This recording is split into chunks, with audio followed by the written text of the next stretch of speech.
Hi everyone, this is a Toyota Hilux 4x4 pickup truck. Uh, y- as you can see here at the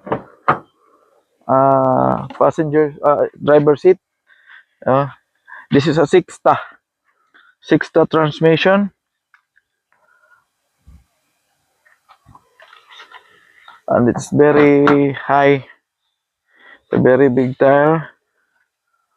Yeah, if you have a lot of baggage, you can put it here. This is a pickup truck, and you can go to mountains because this is 4x4.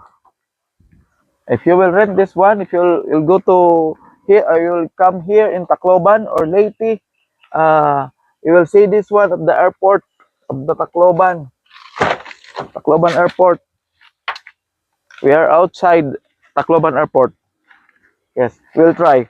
We will try the engine. Okay, this one. This is also ice cold aircon. Oh, quick start. Oh, ice cold aircon, no problem with the aircon. So if you want to rent this one, just log in, book the wheel, uh, just uh, put a reservation there, booktowheel.com. Thank you guys.